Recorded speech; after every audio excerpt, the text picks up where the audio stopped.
أعوذ بالله من الشيطان الرجيم.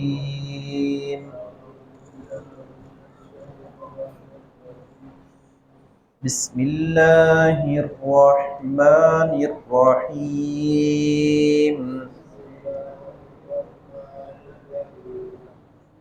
قل يجمع بيننا ربنا ثم يفتح بيننا بالحق وهو الفتاح العليم. قل أروني الذين ألحقتم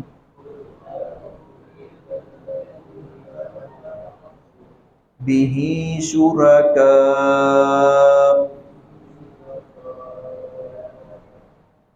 كلا بل هو الله العزيز الحكيم.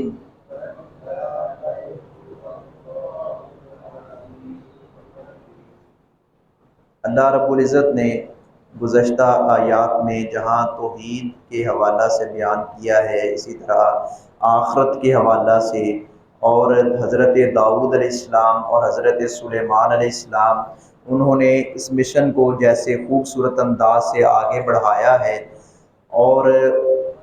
مختلف اقوام کا بھی تذکرہ کیا ہے۔ بالخصوص سورہ سبا میں قوم سبا کا تذکرہ اللہ رب العزت نے کیا ہے، کس طرح انہوں نے اللہ رب العزت کی ناقدری اور ناشکری کی تو اللہ رب العزت کے غضب کے مستحق ٹھہرے۔ یہاں اللہ رب العزت پھر سے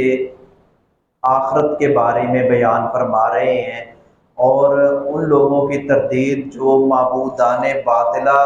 ان کو ترجیح دیتے ہیں اور انہیں معبودان باطلہ کو معبودان برحق سمجھتے ہیں۔ اللہ رب العزت نے جہاں اپنی توحید کا اس بات کیا ہے، وہاں ساتھ معبودان باطلہ کی بھی نفی کی ہے۔ کلمہ طیبہ جہاں اللہ رب العزت کی توحید کا اس بات اور اقرار ہم کرتے ہیں، وہاں ہم معبودان باطلہ کی نفی بھی کرتے ہیں۔ لا الہ الا اللہ، نہیں کوئی معبود مگر اللہ رب العزت۔ اگر ایسے ہی کہا جائے جی اللہ ہے سارا کچھ، اللہ خالق ہے، اللہ مالک ہے، اللہ رازق ہے، اللہ داتا ہے، اللہ مشکل کشا ہے، تو کسی کو کوئی مسئلہ نہیں بنے گا۔ مسئلہ کب بنے گا؟ جب کہا جائے گا اللہ، صرف اللہ ہی داتا ہے، صرف اللہ ہی مشکل کشا ہے، صرف اللہ ہی غوث اعظم ہے، صرف اللہ ہی دستگیر ہے، صرف اللہ ہی غریب نواز ہے۔ تو یہ نفی جو ہے یہ کلمہ طیبہ بھی بتاتا ہے کہ کلمہ طیبہ کا مطلب یہی ہے کہ اللہ کی توحید کا اس بات ساتھ ساتھ معبودان باطلہ کی نفی۔ سارے اللہ رب العزت کے در کے فقیر ہیں، ساری مخلوق ہیں۔ ہاں ٹھیک ہے، مخلوق میں سے اللہ رب العزت نے ایک دوسرے کے اوپر انعامات رکھے ہیں، مقام رکھا ہے، کسی کا زیادہ ہے، کسی کا اس سے زیادہ ہے، تو یہ سٹیپ اللہ رب العزت نے درجات بنائے ہیں، لیکن ہیں پھر بھی مخلوق، ہیں پھر بھی اللہ رب العزت کے در کے سوالی، چاہے وہ نبی ہوں، چاہے وہ محدثین ہو، صحابہ کرام و تابعین ہو، سارے مخلوق ہیں اور اللہ اکیلا خالق ہے۔ تو ہم سارے کے سارے عابد ہیں، اللہ رب العزت معبود ہے،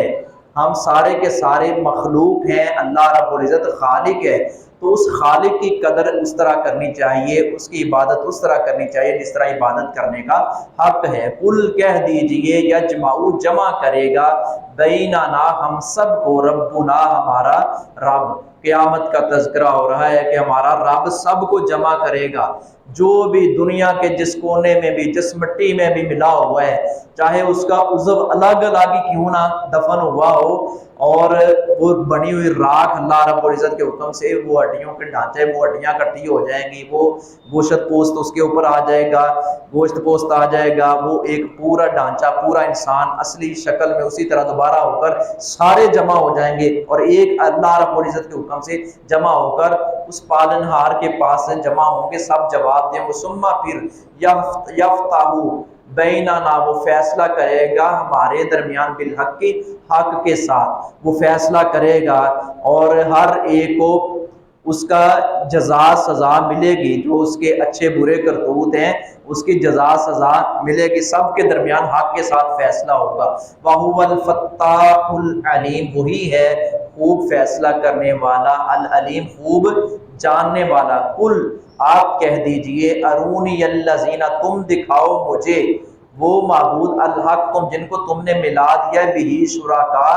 اس کے ساتھ شریک، جن کو تم نے اللہ رب العزت کا شریک ٹھہرا دیا ہے، اور جنہیں سمجھتے ہو کہ یہ کرنی بھرنے والے ہیں اور یہ ہماری مشکل حل کرتے ہیں، اور ان کے پاس جائیں تو مرادیں پوری ہوتی ہیں، ان کے پاس جائیں تو اولاد ملتی ہے، یہ تم نے اللہ رب العزت کا شریک بنا رکھا ہے۔ کلا، ان کو جیسے ہم پچھلی آیت میں پڑھ کے آئے ہیں تو اللہ رب العزت نے فرمایا کہ جن کو تم اپنا سفارشی سمجھتے ہو، جن کو تم اپنے شافع سمجھتے ہو کہ یہ ہماری شفاعت اور سفارش کریں گے، ان کی شفاعت کسی کام کی نہیں ہوئی، تو سارے مارے پھر رہے گا۔ وہاں نبی بھی اور نورانی فرشتے بھی سفارش کریں گے، لیکن سفارش جو ہے وہ اسے کیا کہتے ہیں کہ مشروط ہوگی،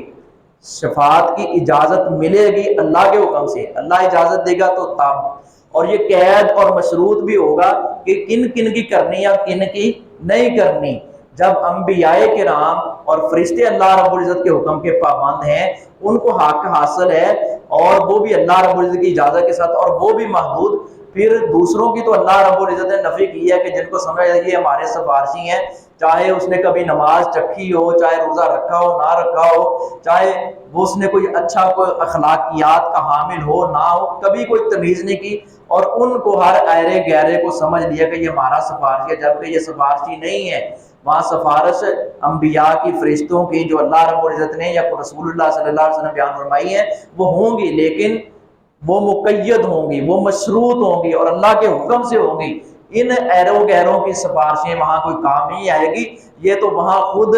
مارے پھر رہے ہوں گے۔ اللہ رب العزت نے فرمایا کہ جن کو تم اللہ کا شریک سمجھتے ہو، لاؤ دکھلاؤ مجھے، کلا بل، ہرگز نہیں، ہرگز ایسا نہیں، واللہ العزیز، بلکہ وہی اللہ خوب غالب، العزیز خوب غالب، غلبہ اسی کا ہے، ہر طرف اسی کا غلبہ ہوگا، ذرہ برابر بھی جو ہے کسی کی کوئی بات نہیں سنی جائے گی۔ یہاں تو دنیا میں چلتا ہے نا کہ جھوٹی موٹی سفارشیں، روپے پیسہ لگا کر فلاں کو ڈالو فلاں کو ڈالو، وہاں ایسا نہیں چلے گا، وہاں اپنا انبیاء کرام بھی پابند ہوں گے۔ الحکیم خوب حکمت والا ہے اللہ رب العزت، ہمیں اس دن کی وحشت ناکیوں سے محفوظ فرمائے۔